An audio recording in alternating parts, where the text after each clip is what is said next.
इसी साल जनवरी में जब खामनेई सत्ता विरोधी प्रदर्शन हुए थे तो उन प्रदर्शनों में अमेरिकी राष्ट्रपति डोनाल्ड ट्रंप से ईरानी जनता अपील कर रही थी कि वो खामनेई रिजीम को उखाड़ फेंके। ट्रंप भी ईरानियों को संदेश दे रहे थे कि मदद आने ही वाली है, आप तैयार रहें। लेकिन क्या ईरान के लोगों ने अमेरिका और इजराइल को धोखा दे दिया है? क्या ईरान में गृह युद्ध के जरिए खामनेई सत्ता को उखाड़ फेंकने का प्लान अमेरिका का फेल हो चुका है? इन सवालों का जवाब आपको आज की जनहित स्पेशल रिपोर्ट में मिलेंगे, लेकिन पहले इसका एक ट्रेलर देखिए।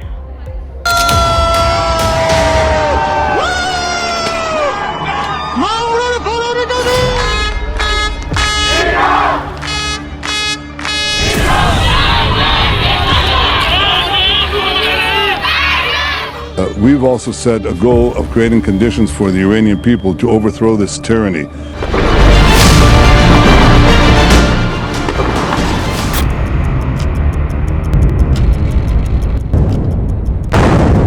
If the US and Israel do not attack our prisons, I guess they are safe.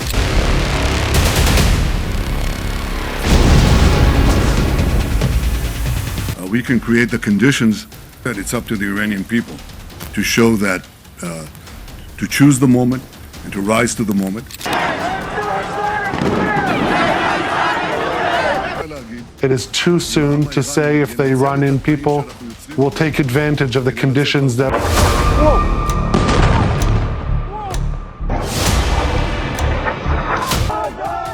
Talking with Americans anymore would be, on our agenda anymore.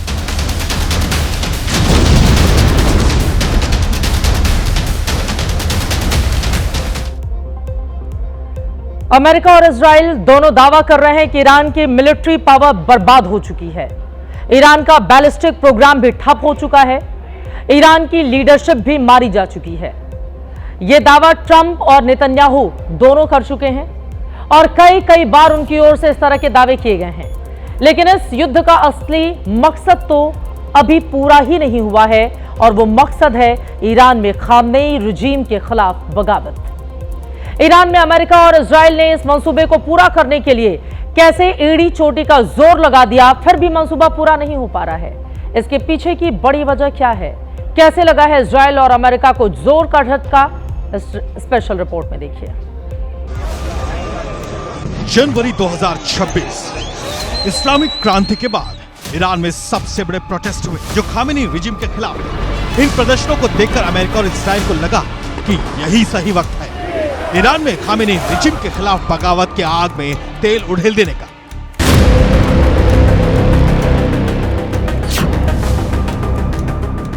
लेकिन ईरान की जनता ने ही इजराइल और अमेरिका की उम्मीदों पर ठंडा पानी उड़ेल दिया और ईरान में गृह युद्ध का प्लान फेल हो गया, जिसके लिए इजराइल और अमेरिका ने क्या क्या नहीं किया। सुप्रीम लीडर खामेनी की हत्या कर दी गई। ईरान की पूरी टॉप लीडरशिप का सफाया हो गया। ईरान की मिलिट्री ताकत का दम निकाल दिया। आईआरजीसी और बासित फोर्स ने ईरान की आंतरिक सुरक्षा को कमजोर कर दिया। इजराइल और अमेरिका ने सोचा था कि अब बाकी का काम ईरान की जनता कर देगी, लेकिन इतना सब करने के बाद भी ईरान में सत्ता परिवर्तन तो दूर, ईरान के लोगों ने रिजीम के खिलाफ कोई विरोध प्रदर्शन तक नहीं किया, जिसने नेतन्याहू को निराश कर दिया है।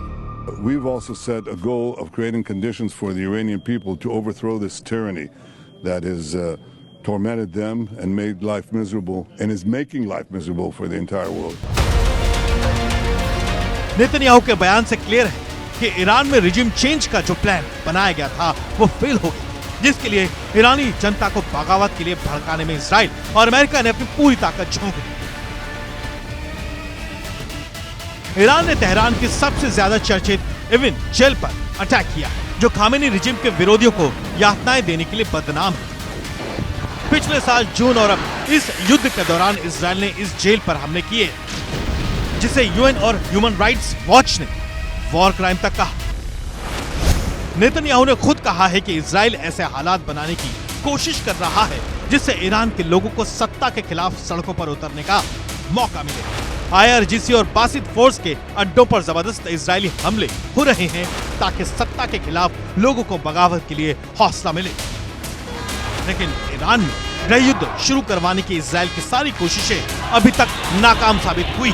नेतन्याहू खुद ये कबूल भी कर चुके हैं। It is too soon to say if they run in people, we'll take advantage of the conditions that we are giving it to go out to the streets.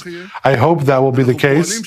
We are working for that to be the case, but at the end of the day, it will be up only to them.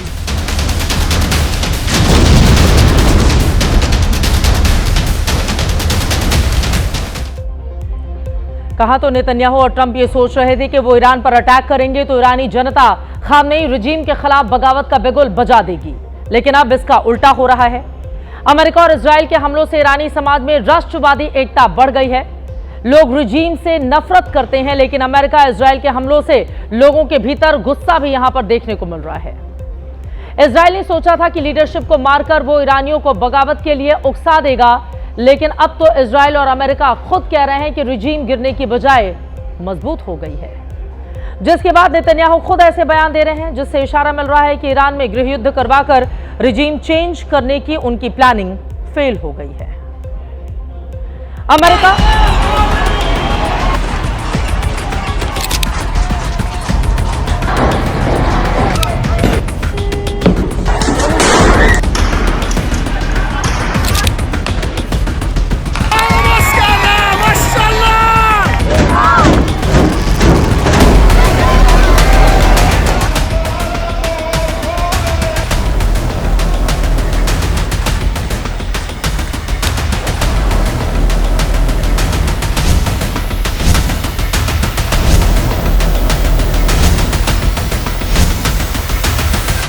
It's up to the Iranian people to show that, to choose the moment and to rise to the moment.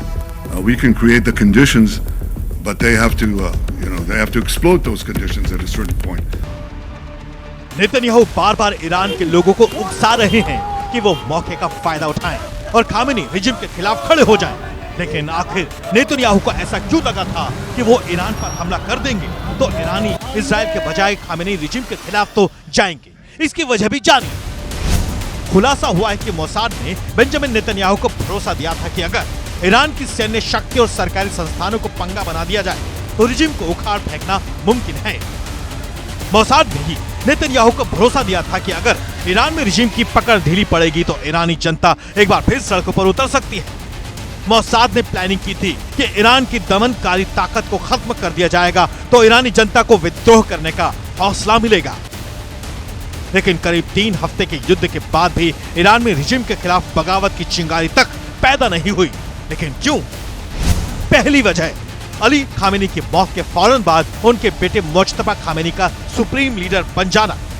दूसरी वजह है, पूरी leadership खत्म होने के बाद भी Iran न सिर्फ युद्ध में टिका है बल्कि तेज हमले कर रहा है। और तीसरी वजह है, ईरान के पास शक्तिशाली दमनकारी सिस्टम है जिसके जरिए जन आक्रोश को दबाने में कामयाबी मिल रही है।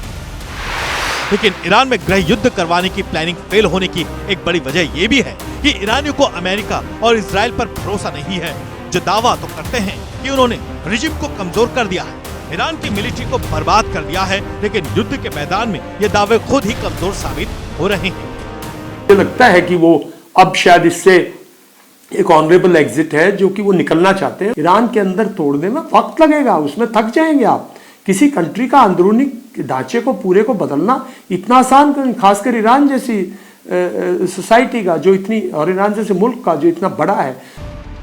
ट्रंप और नेतन्याहू दोनों मायूस हैं, जिन्हें न तो युद्ध में जीत मिल पा रही है और न ही ईरानी जनता का साथ मिल पा रहा है। लेकिन इसकी वजह भी ये दोनों खुद ही हैं, क्योंकि एक्सपोर्ट के मुताबिक एक तरफ तो दोनों कहते हैं कि वो ईरान को न्यूक्लियर पावर नहीं बनने देंगे, लेकिन दूसरी तरफ कहते हैं कि वो तो ईरान की जनता को शोषण से मुक्ति दिलवाना चाहते थे। एक तरफ तो दोनों कहते हैं कि ईरान अमेरिका और इजराइल का दुश्मन देश है, दूसरी तरफ कहते हैं कि वो तो ईरान की भलाई के लिए युद्ध कर रहे हैं। अमेरिका और इजराइल की इन्हीं दो तरह की बातों ने ईरानी जनता का मूड चेंज कर दिया और इसी का असर है कि अब ईरान अमेरिका और इजराइल के मुंह पर कह दे रहा है कि अब बातचीत की कोई गुंजाइश नहीं है। We negotiated with them last year in last June, and they attacked us in the middle of negotiation. They tried to convince us that this time is different. They promised us that they don't have any intention to attack us. But again, after 3 rounds of negotiation, and after the American team in the negotiation, still they decided to attack us. So I don't think, talking with Americans anymore would be, on our agenda anymore.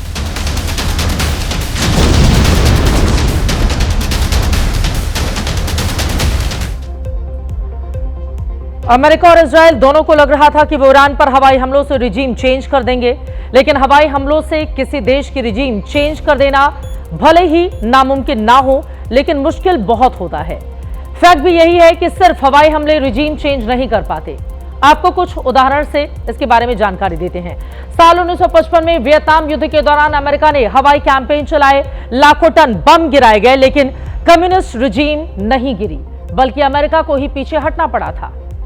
साल 1991 में America ने सद्दाम हुसैन को कमजोर करने के लिए कई air strike किए, लेकिन 2003 में जमीनी सैनिकों के इराक में घुसने के बाद ही रिजीम वहां पर चेंज हो पाई थी।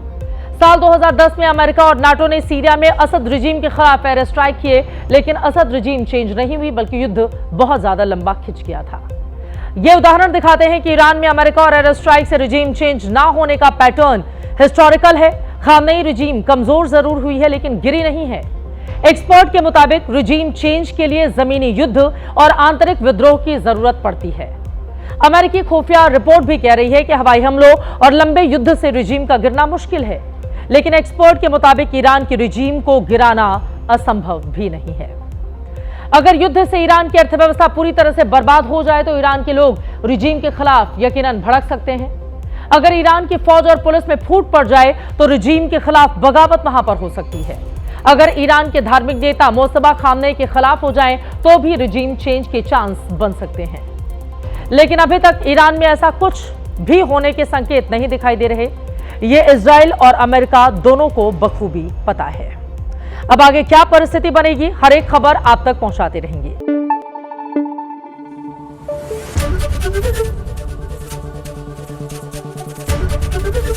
एबीपी न्यूज आपको रखे आगे।